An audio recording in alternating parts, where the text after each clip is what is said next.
Good afternoon and welcome to the judges, teachers, guests, and participants of Versus 2023. Now, I'd like to introduce our judges today. The Chief Judge is Mr. Khairul Ikhwan Zulkifli, a certified trainer from HRD Corporation. The second judge is Ms. Shafiza binti Sharif from SMS Tuanku Aisyah Rohani. The third judge is Ms. Mastina Wati binti Ahmad from SMS Batu Pahat. And I, Muhammad Hafi bin Muhammad Rizal from Sekolah Dato' Abdul Razak, while the timekeepers, Aril Aiman bin Muhammad Lazin and Balkis Wafia Izara binti Zulkifli are from Sekolah Menengah Sains Sultan Mahmud, Terengganu. Now, allow me to read the rules. Each team should consist of presenters and a technical assistant. The presentation should focus on the sub-theme assigned to the team. The duration of the presentation should not be more than 10 minutes. The bell will be rung once at the 9th minute and twice at the 10th minute. The question and answer session will be conducted after each presentation. Now, I would like to invite KABATAS ERKEK High School, Turkey, to present.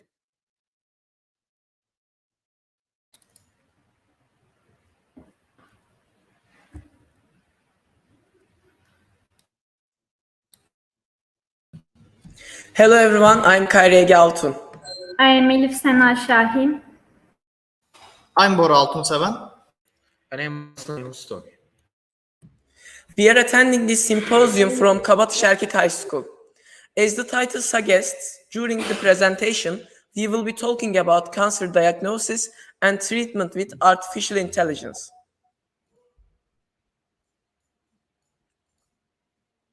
We would like to start our presentation with these sentences from the American computer scientist Edward Fletkin to understand how artificial intelligence revolutionized science. In history, there are three major events. The first is the creation of the universe. The second is the emergence of life. The third one is the advent of artificial intelligence. Let's first define artificial intelligence. In short, AI is an artificial system that is capable of learning, creativity, perception, automation, deduction, and decision-making. In our day, many healthcare companies utilize AI in their fields, including cancer studies, in order to develop technologies to increase efficiency, speed, and accuracy. Here are some examples. Northwestern Healthcare developed a technology to preview the mammograms of the patients used for breast cancer diagnosis, so they can reduce the time of wait by leading the patients to the doctors following the preview results. Freenome hopes to better the accuracy of cancer diagnosis and discover cancer at early stages by utilizing AI to examine vast volumes of genetic data. Freenome also creates a platform to track cancer development, recurrence, and treatment response using liquid biopsies and AI. Benevolent AI employs its technology to evaluate data from many sources. The technology developed by Benevolent AI can be used to optimize drug development and find probable negative effects of medications. Recursion evaluates vast amounts of data and creates predictions about the potential efficacy of drug candidates using cutting-edge technology like automated imaging, machine learning, and genomics. According to Stanford Medicine, there are 5 main methods to diagnose cancer. At this very point, AI's role in diagnosis is more clear because, especially for diagnostic imaging and other test results interpreted by doctors, AI stands out with its ability to store thousands of data and compare them to get the most accurate result. There have been numerous studies on AI technology and its usage in cancer diagnosis and treatment. For example, Google developed a model that can not only generate the overall lung cancer malignancy prediction, but also identify subtle malignant tissue in the lungs. In the end, the model performed on par or better than the 6 radiologists. As you can see in this animation, AI detects the lung cancer. And in this animation, AI decides whether the owner of the scan is likely to have cancer or not.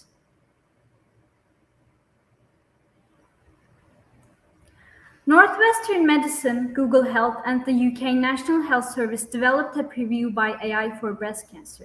The review by the AI tool takes only a few minutes to complete and will not increase the amount of time patients would otherwise wait to have their mammograms reviewed. Within the context of research made by Leiden University, an AI application for skin cancer diagnosis was made. The research showed that the application identified the malignant lesions more sensitively than GPs and identified the benign lesions as sensitive as GPs. And now we'll be moving on to the topic of public trust in AI and in general. So here we can see 4 primary reasons why people do not trust artificial intelligence yet. The first one is too fast progress. The moment to integrate AI into medicine and health is thought to be advancing too quickly before the risks to patients have been fully weighed and tested. Thus, people are unsure of them. The second one is patient uniqueness. All patients believe that their medical needs are unique and cannot be adequately addressed by algorithms and computers, such as AI is. And we can also see that the level of education of a person makes a perceivance of AI much different. Surveys have shown that people with higher education levels, like postgraduate levels, tend to trust AI more. And the last one is the AI's lack of empathy. Many people would rather have someone that can understand their suffering and pain, like a human, instead of a machine doctor who doesn't have any feelings.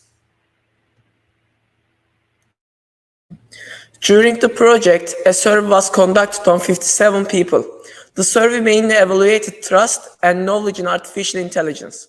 In the survey's first question, participants graded their knowledge about artificial intelligence.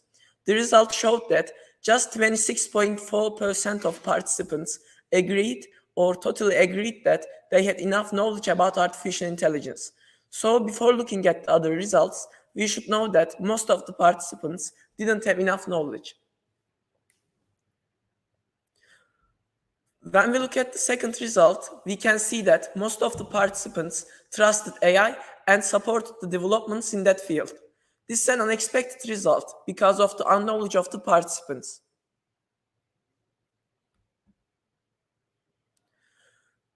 And the third result showed that no matter how advanced the AI is, it is not a choice as good as the doctors among the participants.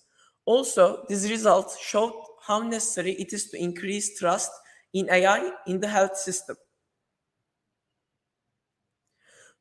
We believe that this result is immensely normal because of the previous result. The result showed that 93% of the participants had an apprehension about digital data theft. The last result showed that just 12.3% of the participants thought that AI could manage communication with a patient as well as a doctor. The most important lesson we can take from this result is that we still have to develop AI for communication and inform people about the skills of artificial intelligence. And now, adding to the previous survey, we'll be moving on to our survey that we did among doctors and medical personnel. The first question is, do you believe AI could replace doctors in the future? Most of them disagreed, and one of them pointed out that while AI is successful in medical fields, it cannot be like a human doctor in one-to-one communication especially. In the second question, we asked the fields if AI should be utilized in every field. And they were divided, but most of them thought that the AI could be utilized in many fields, but in some fields like anesthesia or gynecology or urology. In the third question about emergency situations, it shows us while doctors might trust AI, still in emergency situations, especially when more than a certain number of people are involved, they are still not that trusted yet. In the fifth question, they thought that in especially patient-doctor relationships, just like in the first question, AI couldn't be as effective as a doctor. And here we can see that they thought they could be influenced by AI in some decisions, but some also thought they couldn't. So they were in a divide mostly in this one as well. And here, unlike what the general public thought, it seems medical personnel think that AI can keep personal data private, just like doctors can. You can access our references here. Lastly, we would like to end our presentation with these sentences of the great leader Mustafa Kemal Atatürk. Knowledge and science is the most reliable guide for civilization, life, and success in the world. Searching for a guide other than knowledge and science means carelessness, ignorance, and heresy. Dear audience, our presentation is finished. Thank you for your attention. Now we can answer your questions.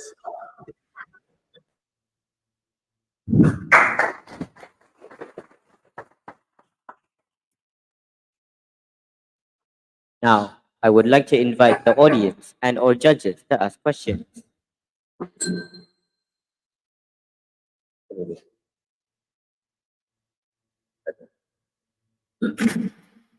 Okay. Hi. Okay. Can you hear me? We can hear you, sir. Okay. So, my question: in the event of AI executing a medical surgery, and unfortunately something goes wrong, so who will be held responsible? The AI, the creator of the AI, or the doctor that used the AI? What is your opinion on that?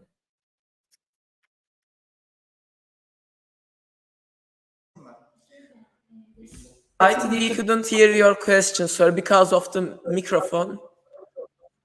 Sir, do you have like an extra spare microphone? Because that one's too loud and it's unhearable. Unhearable. Can I hear? It's too loud.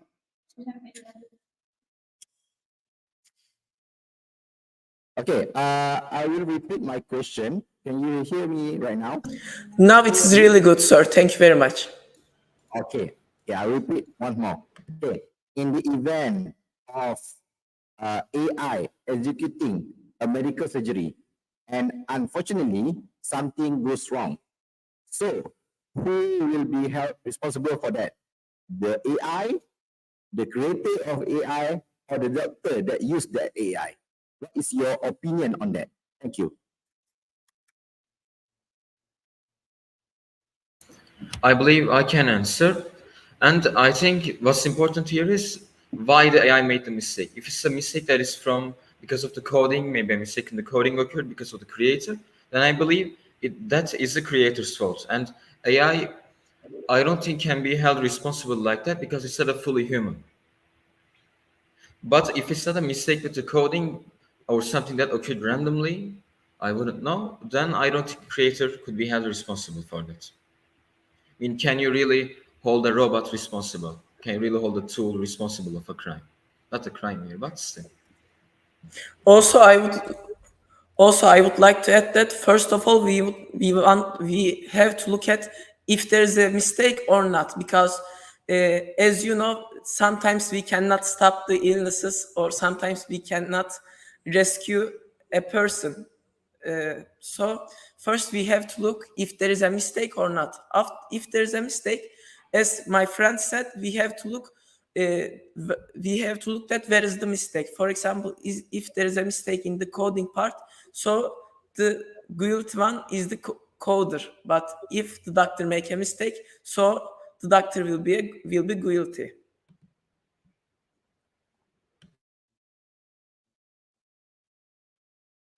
Okay, thank you.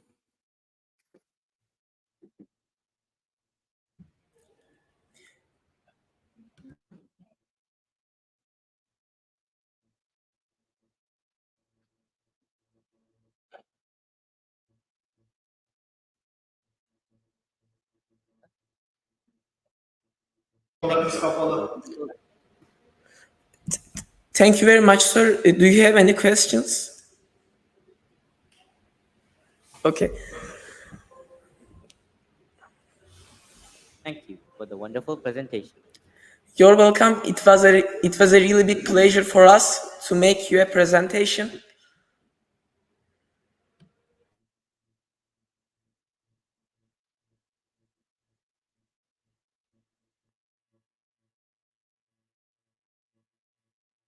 That's all.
Now, I would like to invite SMS Party Putih.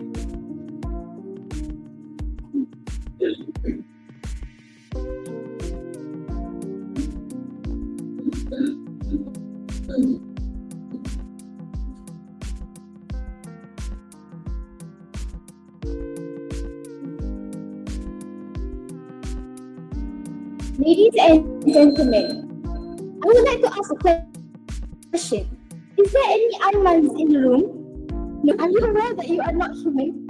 Right, never mind. Tough crowd, I guess today. Moving on, Assalamu alaikum, esteemed judges, and members of Gen Z and our attentive audience. I'm Fiha, accompanied by Emily, Mariam, and Edina. Today we are representing the SKIP team.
obviously as a customer, you want to feel special, right? You want that princess treatment, right?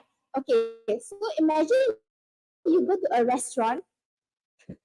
There's a manager there that knows your name, knows what food you like, and can even handle payments for you. It's an untapped opportunity in customer service.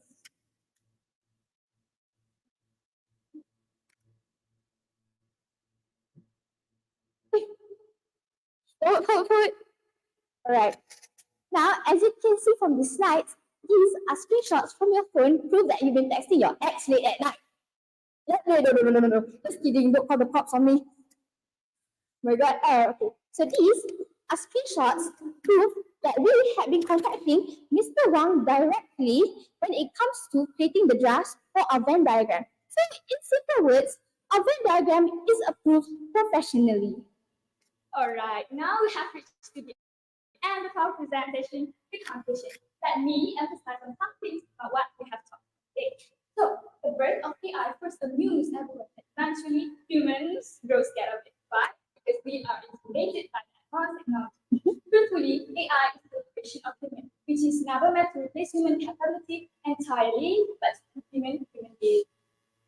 However, despite the abilities of AI, they will never be able to replace human or create. The key point here is that AI is meant to be a complement, not a replacement. Last but not least, we want to express our heartfelt gratitude to those who have been instrumental in our system. First and foremost, thanks to Teacher Ika for being such a wonderful guy. Also, thanks to Dr. Sabia Saleh from school, Dr. Mazlida from UTM, Mr. Wanswili, a tech advisor, Dr. Hazlina from IPG System Design, and those who indirectly helping us as children. That's all from us. Thank you and thank you. Big team logging out.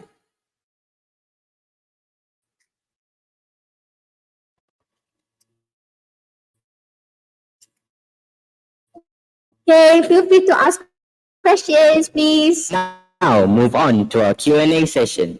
And as usual, the judges and audience may ask their questions now.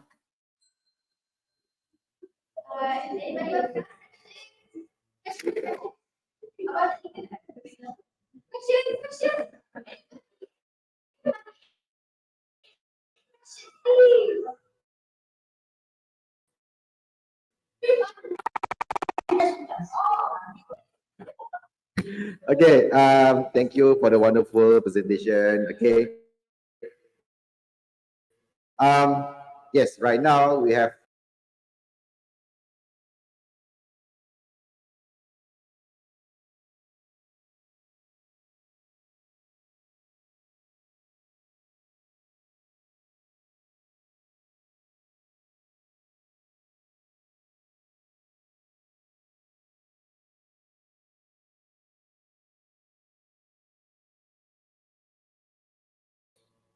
Okay,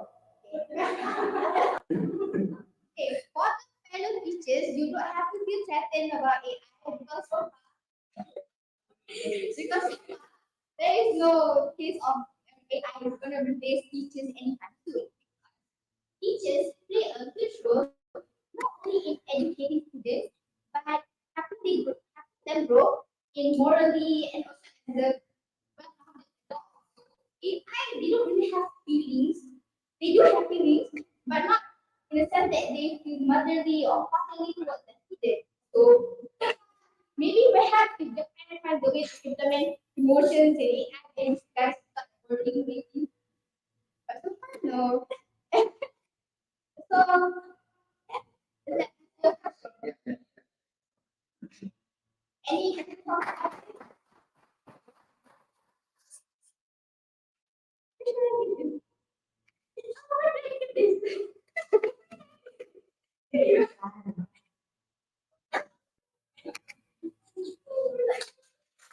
Thank you to SMS Pasipute for their wonderfully answered questions and equally wonderful and energetic presentation.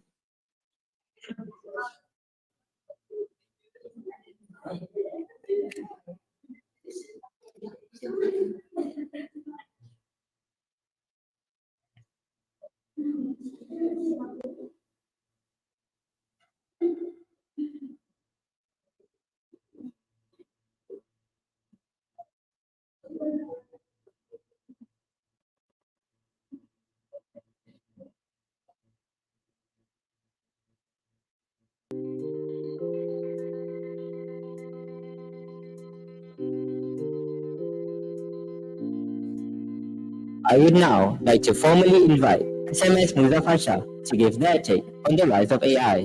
Please welcome.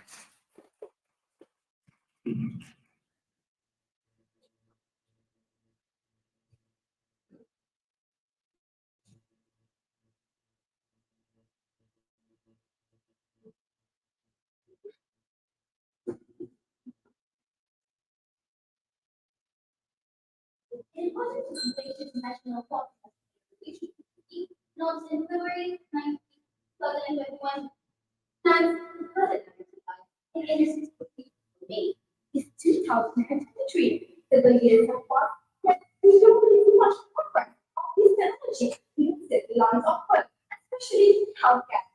As a private work, but the lucky and respected. And a very good afternoon. We give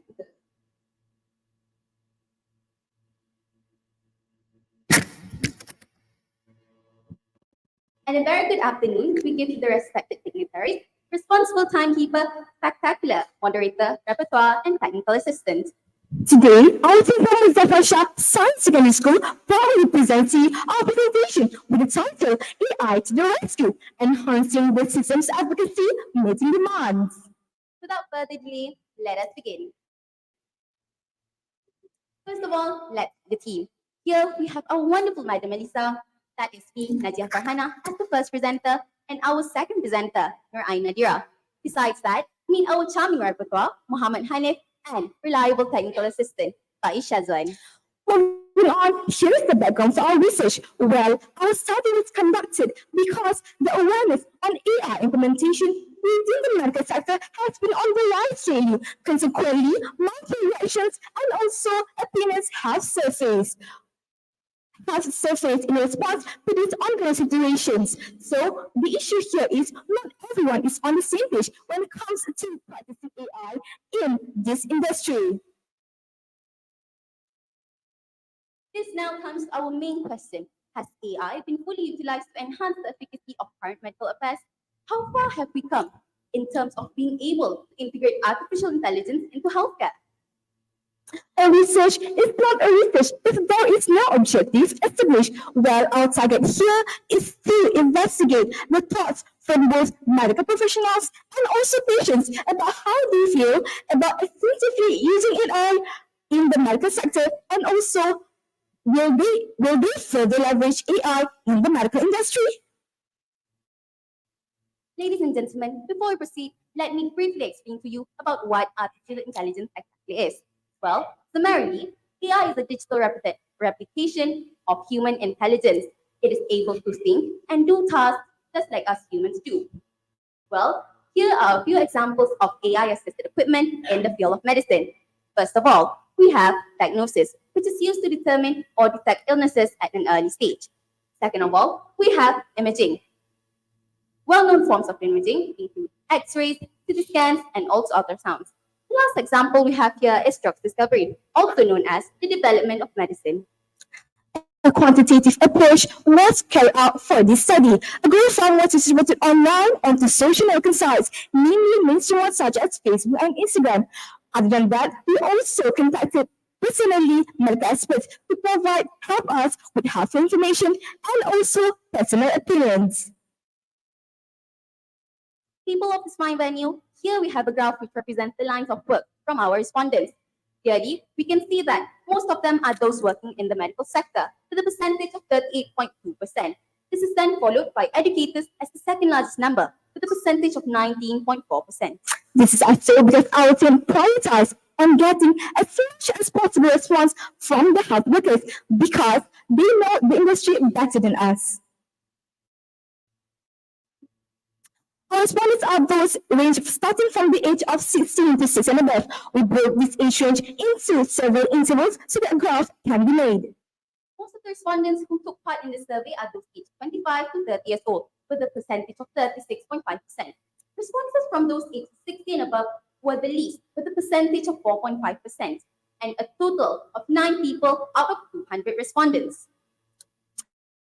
In this survey, we took the opportunity to ask respondents about how often they receive or provide medical aid with the assistance of AI. From this survey, we can see that a large number of doctors agree that AI is rarely used in their working field. From this graph also, we can see that AI, the use of AI in the medical industry is below the standard requirements. Ladies and gentlemen, boys and girls, the question included in our survey focuses on three main aspects. Number one, clinical outcomes. Number two, day-to-day operations. And number three, overall healthcare efficiency.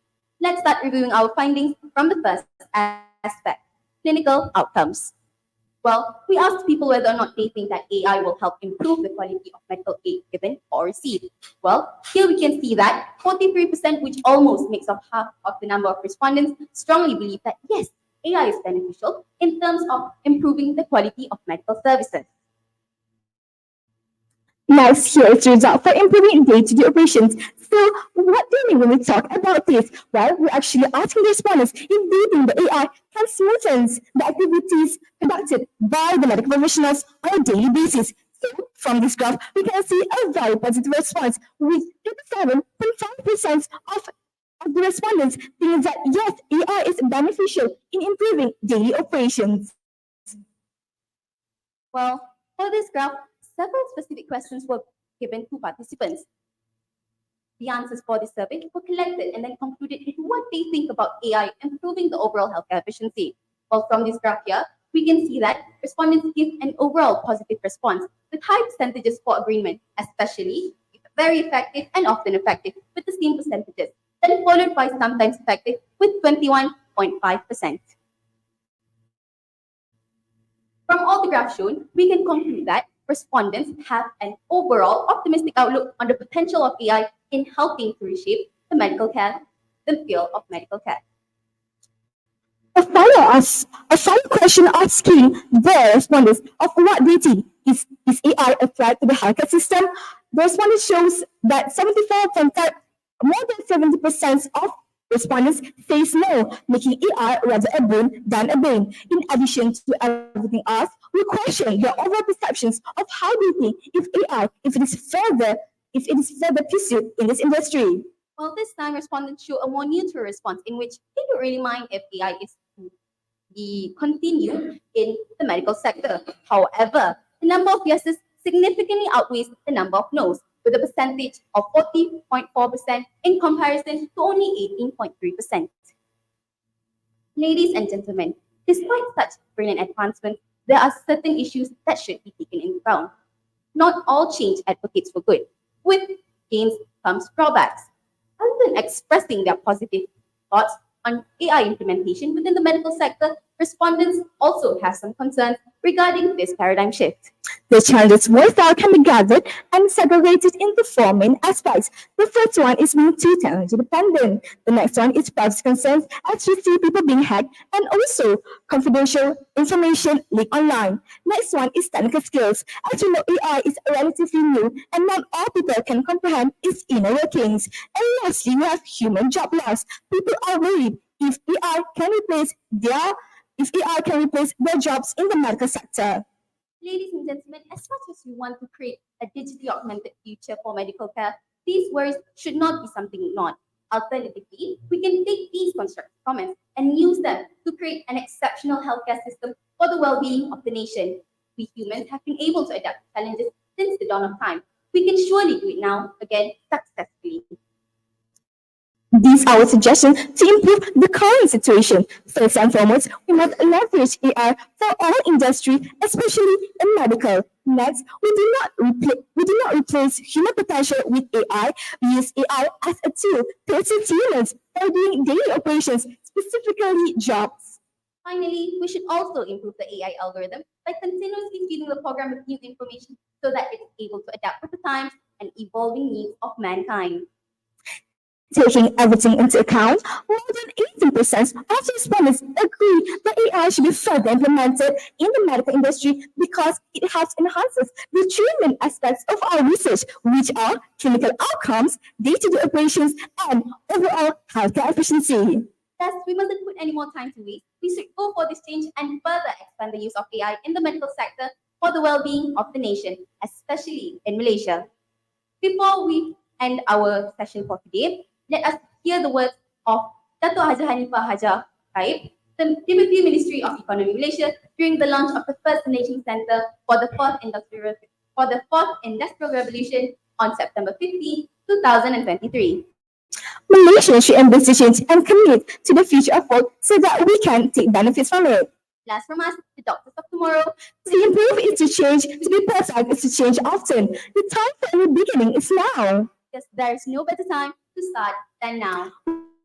We hope your expectations will define and your demands are met. Ladies and gentlemen, that is all from Sekolah Menengah Sains MUZAFFAR SHAH. With that, we thank you.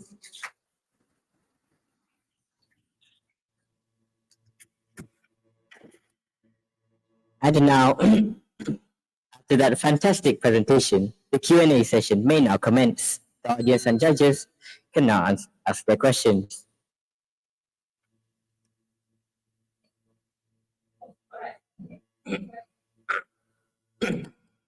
I have a question, okay?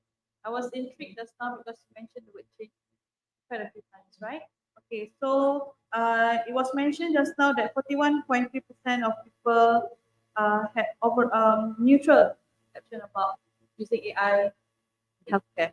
So can you just tell me one change that you can do to the AI so that the percentage will be reduced? The people who are neutral. Neutral. We believe that the number of respondents. We believe that the number of respondents who are neutral about this AI being implemented in the medical sector, because they don't have much exposure nor knowledge regarding this in the medical sector. So one change we as students can do is to further promote the application of artificial intelligence in the medical sector so that more people know about what it exactly is and how will we be able to benefit from it, not just from us at an individual perspective, but also at a nation's perspective. That is all.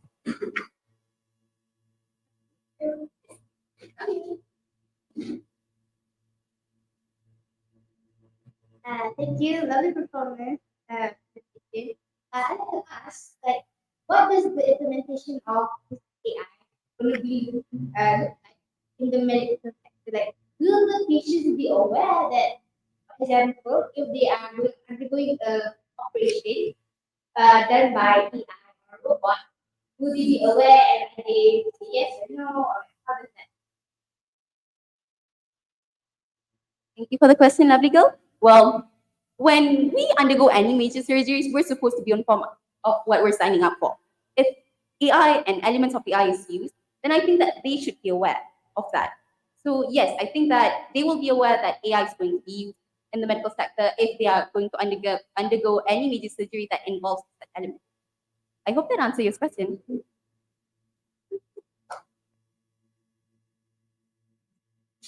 Okay. Okay, let's say you are currently not feeling well. You have two options, going to clinic or use AI medical apps to diagnose your symptoms. So which one will you use? You go to doctor or you use the app? Someone who's very considerate with the overpopulation in the world, I think that we should take an easy approach, which is to use the convenience that we have, which is artificial intelligence. I mean, artificial intelligence is a computer, meaning that precision is unparalleled. So why not we simply use AI first? Then if the condition worsens, we use physical doctors to treat us. Is that all? Thank you.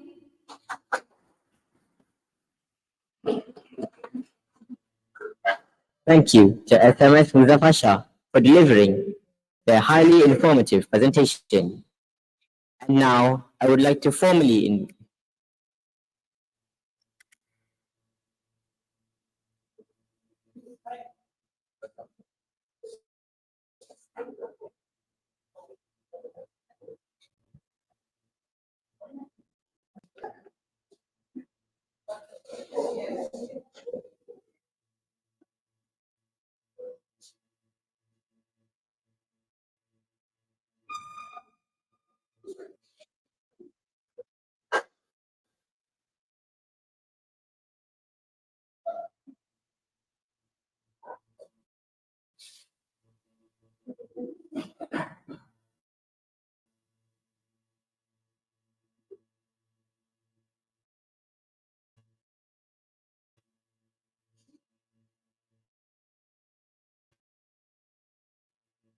And finally, I would like to formally invite the In the ever-evolving landscape of manufacturing, artificial intelligence has emerged as a game changer. Let's dive into how AI is transforming the manufacturing industry. A splendid day, I bid to the esteemed chairperson, the highly respected of this August Hall. We, representatives from Sekolah Science Kuching Utara, give you detailed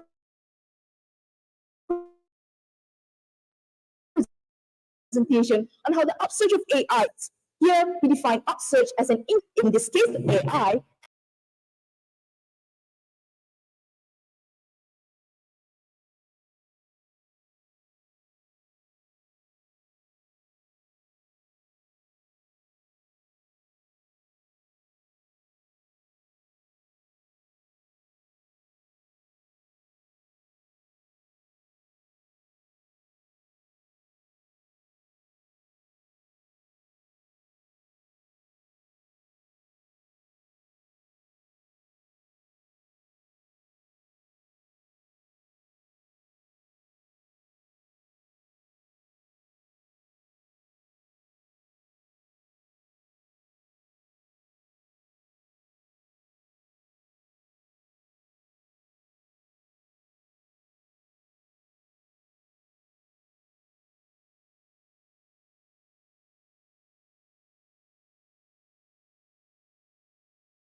provide temporary financial relief to workers facing reduced income due to job displacement and lower paying jobs in the industry.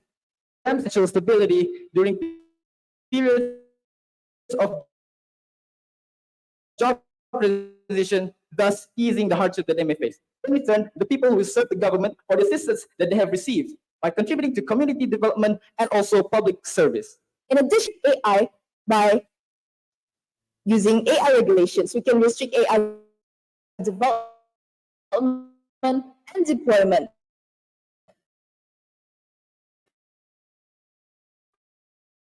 Governments can pass laws or participate in international agreements where they set standards, define acceptable uses, and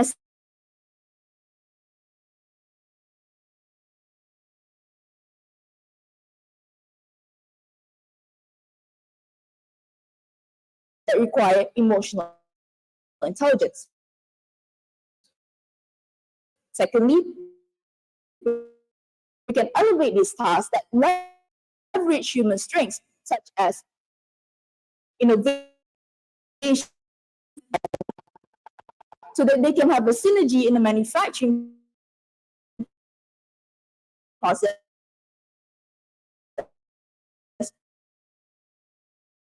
So that they can produce a more due to the integration of factors contributing to unemployment in this industry. We have also offered you solutions and mitigation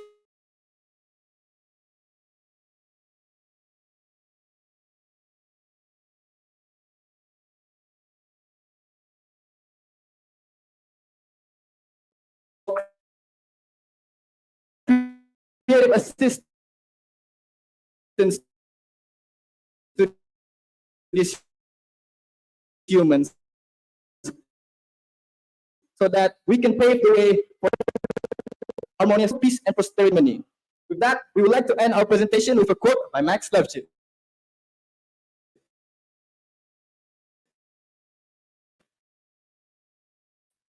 The challenge of artificial intelligence is not to replace humans, but to work alongside them. That's all from us. We, the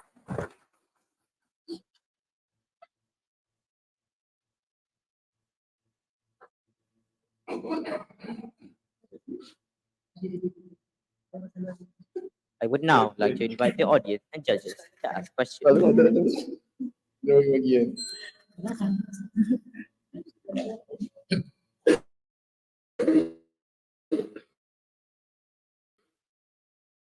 Okay. First of all, thank you for the wonderful presentation. Okay. So you're talking about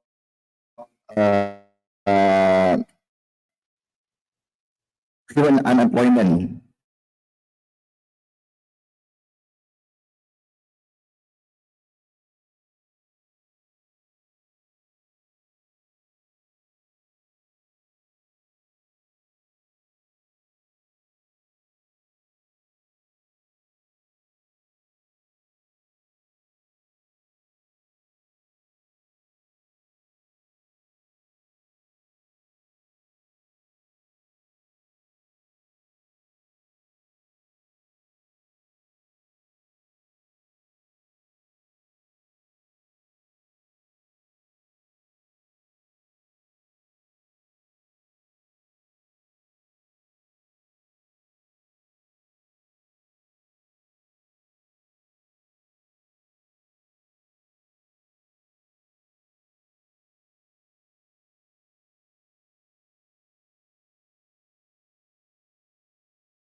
Prolonged poverty leads prolonged unemployment leads to poverty. So does the implementation of AI within the manufacturing industry helps reduce the rate of poverty in Malaysia, the increasing poverty rate in Malaysia. Does the AI implementation in the manufacturing system help reduce that?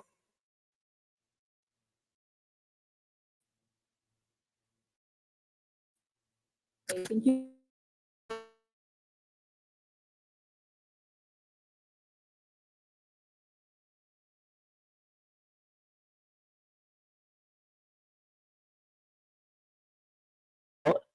As such, unemployment will also result in poverty. So unless we deal with the problem carefully with the solutions that we have proposed, this implementation of AI will result in poverty in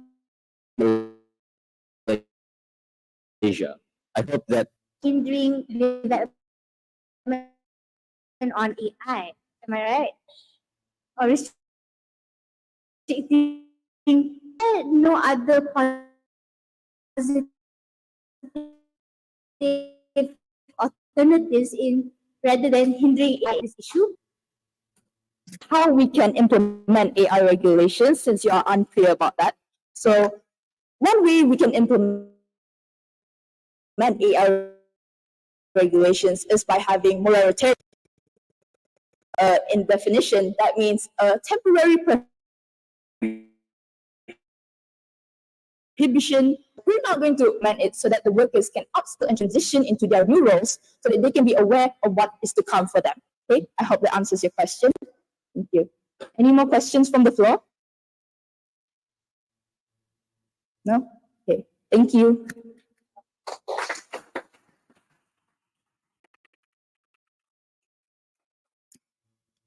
Thank you to SMS Kuching Utara for their presentation.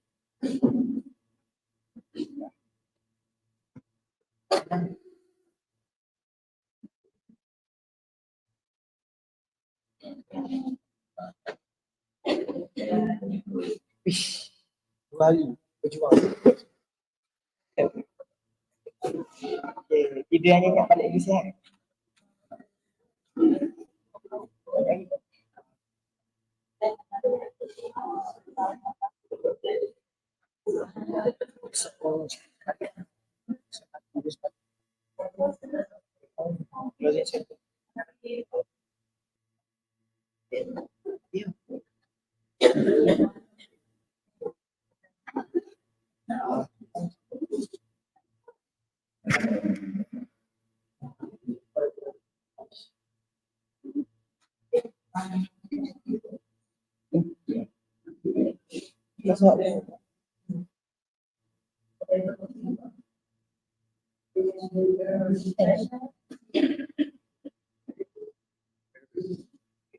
Apa ya?